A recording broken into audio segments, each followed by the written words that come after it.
Hola, ¿qué tal? Me da mucho gusto saludarles hoy en el repaso de la lección de escuela sabática semanal. Estamos en la lección número 12 del folleto de estudio que se llama La promesa del pacto eterno.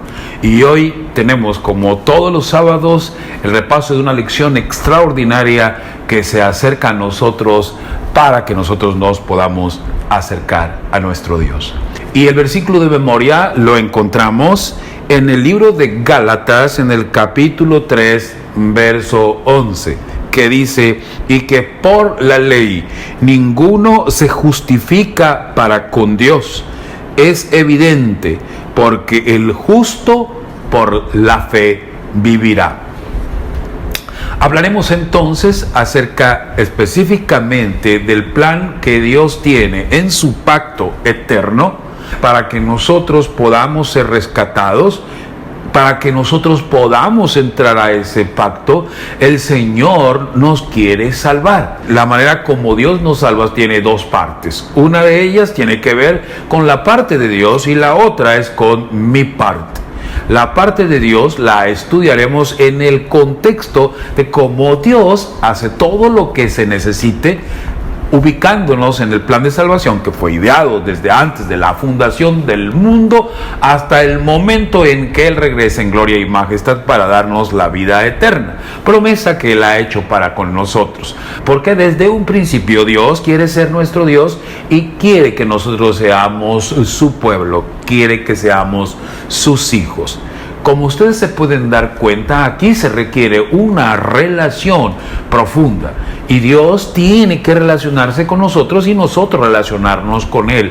Él nos busca, Él hace el pacto, nosotros le respondemos. De tal manera que Dios coloca también una ley que es la que regula el pacto entre nosotros. Lo estudiábamos y también estudiábamos el plan que Dios tiene para rescatarnos y salvarnos a través del plan de salvación. Cuando nosotros hablamos de salvación, inevitablemente tenemos que hablar de la manera como Dios quiere salvarnos y rescatarnos. Pero también, y esta es la parte central, creo, del estudio de la lección de escuela sabática de esta semana, también tiene que ver con esa respuesta o actitud que nosotros debemos de tener. Y en el pacto eterno de Dios, la mano del hombre no funciona. La palabra del Señor, usted lo sabe, dice que todas nuestras justicias son como trapos de inmundicia. Por lo tanto, dejamos de entrada que para tener esa relación perfecta con nuestro Dios, necesitamos creer y confiar en los méritos de Dios, y que lo que Él hace por nosotros es lo suficiente para que nosotros podamos entrar en esa relación del pacto eterno, y que algún día, habiéndose ideado ese plan de salvación desde antes de la fundación del mundo para rescatarnos y para darnos salvación, pueda ser efectivo en nuestras vidas. En la introducción, la lección nos dice que la distancia entre el cielo y la tierra es demasiado grande para que nosotros podamos reparar nuestros errores. Si llegamos a casa, solo será por la gracia de Dios. Así es que durante esta semana estudiamos acerca de la salvación, acerca de lo que Dios ha hecho por nosotros para cubrir todo aquello que tiene que ver con el aspecto legal, como también con el aspecto moral y espiritual, para que nosotros podamos tener acceso a la vida eterna. Y por el otro lado, también, y esta parte es muy importante, cómo Dios puede influir en nosotros a través de la fe para que podamos entrar en esa relación de salvación. Fe es creer. Pero bueno, esta es una parte de lo que tiene que ver con salvación. Usted deberá considerar la salvación como algo que va más allá de un estatus momentáneo, o en el presente, o en el pasado, o en el futuro. Más bien debemos considerarlo como esa relación progresiva y constante que Dios quiere hacer contigo y conmigo. Empezando ¿de dónde? En el reconocimiento que debemos de tener de que nosotros por nosotros mismos no podemos salvarnos. No importa lo que usted haga, no importa los intentos que haga por obtener la salvación, eso es imposible. Por eso es importante que nosotros nos detengamos a reflexionar en el Calvario, en la cruz del Calvario. Dice la hermana de White en Testimonios, tomo 2, página 191 y 192, las escenas del Calvario despiertan la más profunda emoción. Tendrás disculpas si manifiestas entusiasmo por este tema, que Cristo, tan excelso e inocente, hubiese de sufrir una muerte tan dolorosa y soportar el peso de los pecados del mundo, es algo que nuestros pensamientos e imaginaciones no podrán nunca comprender plenamente. No podemos medir la longitud, anchura, altura y profundidad de un amor tan asombroso. La contemplación de las profundidades inconmensurables del amor del Salvador deberían llenar la mente, conmover y enternecer el alma, refinar y elevar los afectos y transformarnos completamente todo el carácter. Es en la cruz del Calvario en el que el Señor nos muestra ese poder de atracción que nos ayudará a que nuestra vida, al contemplarlo, pueda ser transformada. Y si no lo vamos siguiendo de manera progresiva, y no solamente desde cuando estuvo en la tierra, desde que murió en la cruz del Calvario, desde que resucitó, desde que ascendió al cielo, desde que intercedió por nosotros en el lugar santo, y que luego actualmente se encuentra en el día solemne del día de la expiación, en el momento en el que Él está trabajando en el juicio investigador, no lo estamos siguiendo por fe, no tiene ningún valor, porque todo ello nos va cambiando, nos va transformando, nos va acercando a entender a ese Salvador que no solo muere en la cruz, sino que sigue su trabajo salvífico, como lo muestra y lo estudiamos cuando hablamos del santuario, esa representación gráfica y tutorial que nos muestra en el santuario de cómo Él todavía le quedan partes por ayudarnos a terminar con este plan de salvación. Dice en Primera de Pedro capítulo 1 versos 18 y 19: sabiendo que fuisteis rescatados de vuestra vana manera de vivir, la cual recibisteis de vuestros padres, no con cosas corruptibles como oro y plata, sino con la sangre preciosa de Cristo, como de un cordero sin mancha y sin contaminación.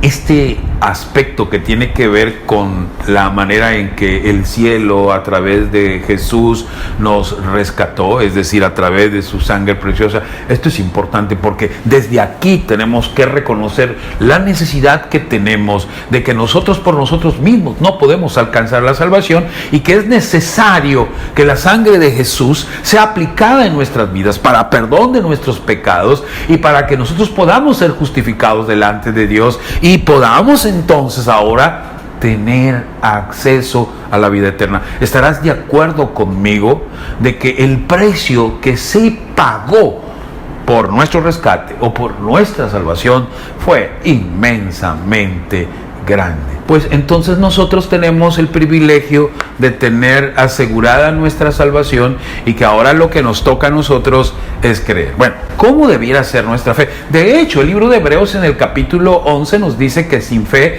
es imposible agradar a Dios. Porque si nosotros estamos luchando por lograr la salvación por nosotros mismos, pues nos estamos separando de Dios. Pero en la medida en que nosotros sabemos que la fe es importante para confiar en los méritos de Cristo Jesús, entonces nos estamos acercando al plan de salvación, a lo que Dios quiere hacer para rescatarnos con la sangre preciosa de Cristo Jesús, la cual sí puede ser efectiva en la vida de todo aquel que cree en el Señor Jesucristo.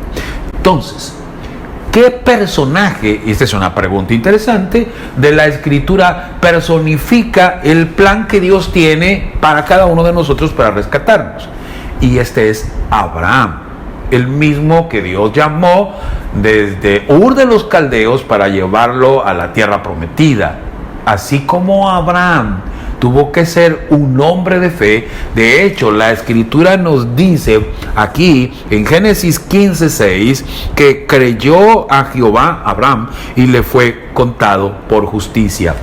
Esta es la base, sin lugar a dudas, para entender el plan que Dios tiene para nuestra salvación.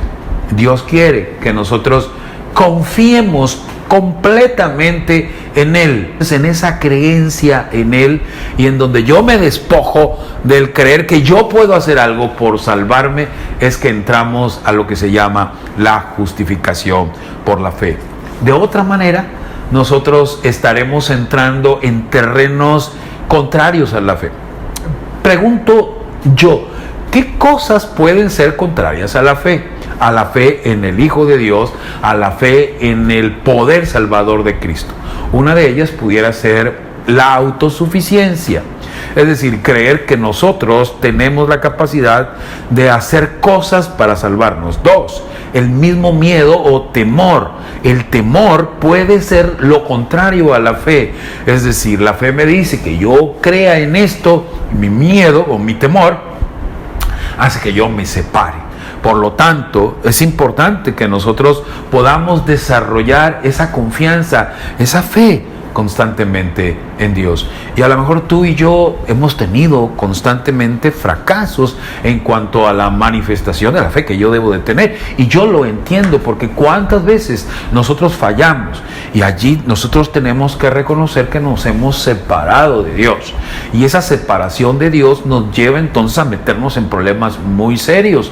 ¿Por qué? Porque entonces miramos las cosas desde nuestros problemas, desde nuestros miedos, desde nuestras crisis, desde nuestra manera de visualizar las cosas, dejando a Jesús a un lado. Y allí la Biblia dice que todo lo que es sin fe es pecado. Sin fe en Cristo Jesús, sin fe en el Señor.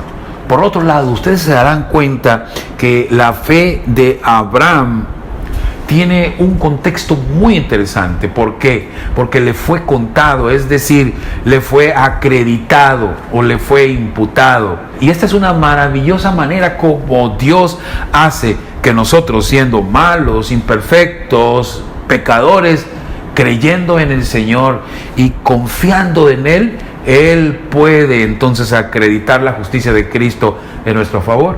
Y entonces sí, apareceríamos delante de Dios como si nunca hubiéramos pecado. El Señor primero nos salva y después nos habilita o nos ayuda a entrar a la otra parte de la salvación, que tiene que ver con la santificación, el proceso a través del cual el Señor me imparte su poder y su justicia para que yo cada día pueda ser mejor. ¿Qué pasará entonces? ¿Será esto, lo de la santificación, lo que me va a salvar? No, no me salva. Es solo el resultado del amor perdonador de Cristo Jesús, como consecuencia de esa relación que yo tengo con Cristo Jesús. Ahora, en esa relación de intimidad que tengo con Él, mi vida empieza a ser transformada. Mi carácter empieza a cambiar. Lo que deseamos estar para siempre con el Señor. Mientras estemos aquí en la tierra, estaremos día a día luchando por entregar nuestros corazones, nuestra vida al Señor, confiar en el Señor. Esto tiene que ver con convicción. Y la convicción lo que hace es que nos acerca profundamente a esa relación salvífica con el Señor. Yo creo de todo corazón que el Señor tiene el poder y la capacidad de rescatarme, de salvarme. Él ya lo hizo todo. La otra parte que tiene que ver con el poder del Espíritu Santo, que tiene que ver con la conversión, es esa lucha constante para permitirle al Espíritu Santo que haga su trabajo en mí. No solo me quiere justificar por la fe, no solo me quiere convencer sino también quiere apropiarse de mi vida, quiere ayudarme a convertir mi vida en una nueva criatura. Y esa es una parte que no podemos desligar de esto que tiene que ver con la fe, porque Santiago nos dice que la fe sin obras es muerta.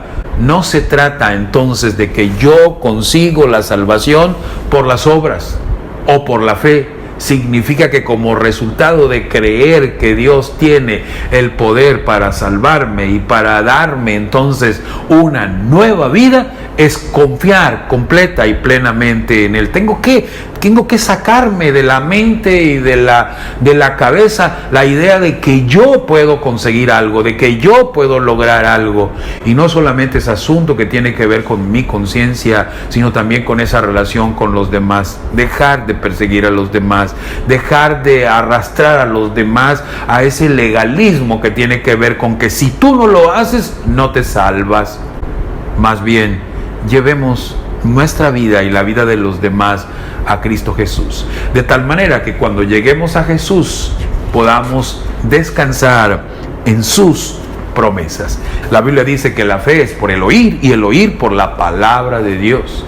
Esto significa que si nosotros escudriñamos las Escrituras, vamos a encontrar a ese Jesús que es vida. Si dejamos de escudriñar las Escrituras, es muy posible que entonces entremos en terreno peligroso del enemigo, en la oscuridad y también en el orgullo propio, en la independencia, en la muerte prácticamente. Por eso es tan importante beber del agua de vida que emana de la palabra del Señor. Cuán importante es que nosotros oremos con humildad, con respeto, con reverencia a nuestro Señor. Y sabes que cuando estudias la Biblia, cuando tú oras, puedes hacer dos cosas: descansar en sus promesas. Es posible que tú conozcas la Biblia mucho mejor que yo y conocerás muchísimas promesas. Una de ellas tiene que ver con el libro de Salmos 34, verso 8, donde nos dice que nosotros podemos alcanzar la dicha. Y esta palabra que tiene que ver con felicidad, cuando confiamos en el Señor, cuando tenemos fe en el Señor, cuando creemos en sus promesas. El Señor no falla y el Señor quiere hacer válidas sus promesas en nuestra vida. Y la dicha está a nuestro alcance, no solo cuando Jesús regrese en gloria y majestad, sino desde hoy mismo puedo yo lograr tener la felicidad en mi vida. El libro de San Mateo, en el capítulo 11, en el versículo 30, dice: llevad mi yugo sobre vosotros y aprended de mí, que yo soy manso y humilde de corazón, y entonces hallaréis descanso para vuestras almas. La promesa es que en medio del trajinar diario de la vida, de las crisis por las que pasamos, si nosotros hacemos la voluntad de Dios y cargamos con el yugo que Él nos pone, que es carga ligera y yugo fácil, el Señor traerá descanso para nuestras almas. No peleemos con nuestro Dios. Aceptemos el yugo que Él nos pone, porque Él quiere ir con nosotros, nos quiere habilitar. Él quiere poner en nosotros la fortaleza, el poder, la sabiduría para hacer su voluntad. No para ver que lo que estamos haciendo nos va a hacer ganar el cielo, sino para que podamos entender qué lindo es tener una relación con nuestro Señor Jesucristo. Romanos 5:1 nos dice entonces también que cuando somos justificados por fe, hay paz para nuestra vida. Encuentro entonces dicha, descanso y paz.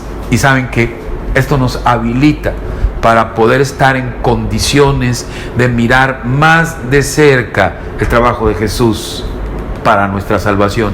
Filipenses capítulo 2, versos 7 y 8 nos dice: como Cristo se anonadó, dejó el cielo, se convirtió en siervo, se hizo humilde y vino a esta tierra a morir siendo obediente hasta la muerte y muerte de cruz. ¿Cuánto importa es que descansemos nuestras vidas en el Señor Jesús?